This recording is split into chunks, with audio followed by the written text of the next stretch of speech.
Bonjour, aujourd'hui je vais vous présenter la capsule pédagogique 3.2, les carrés parfaits, les cubes parfaits et les racines carrées.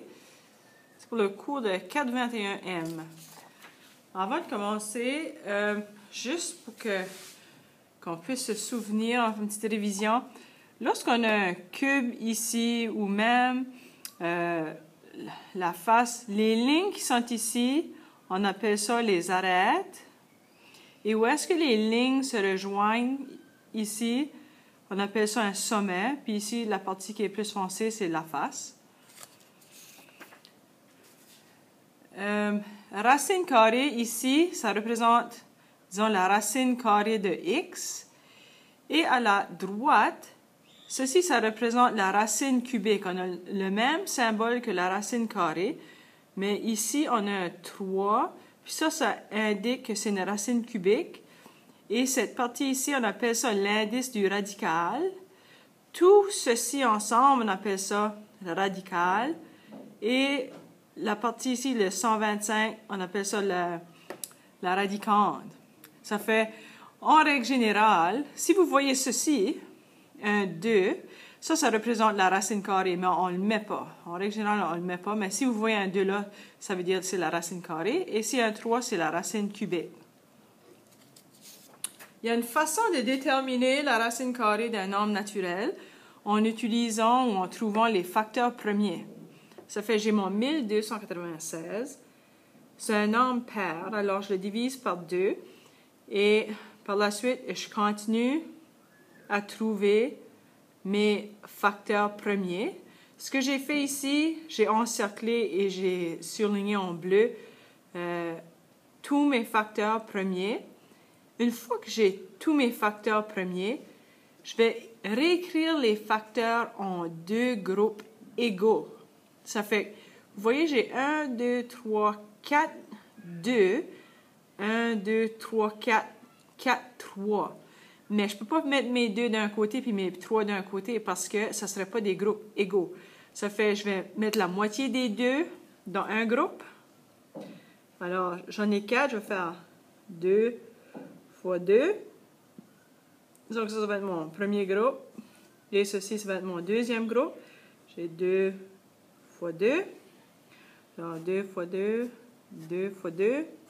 Il me reste les 3. J'en ai 4. Je vais en mettre 1, 2 dans mon premier groupe. Et je vais en mettre 1, 2 dans mon deuxième groupe.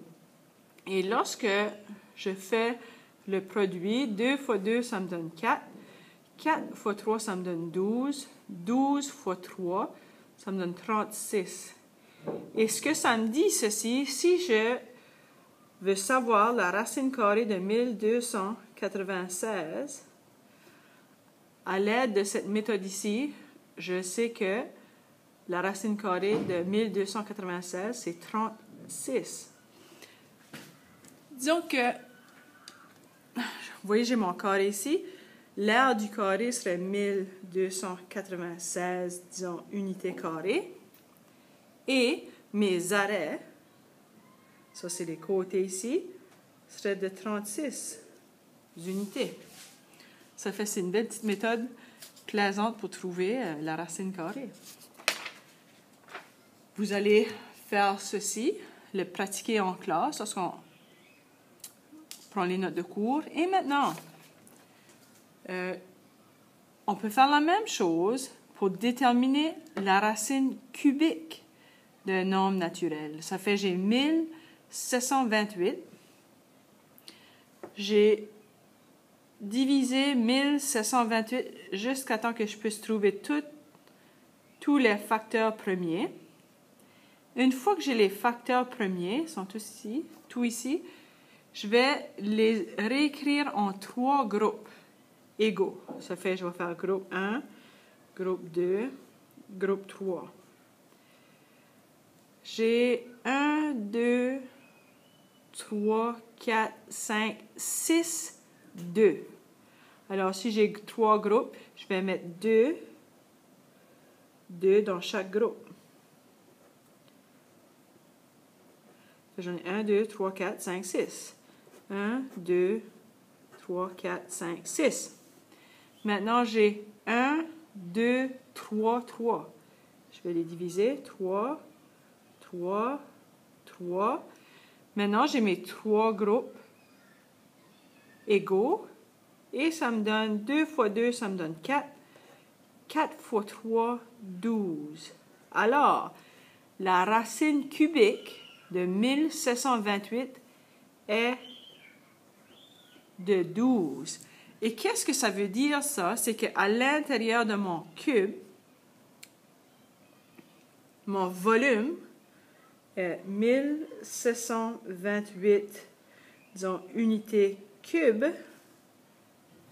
Et le 12 représente la longueur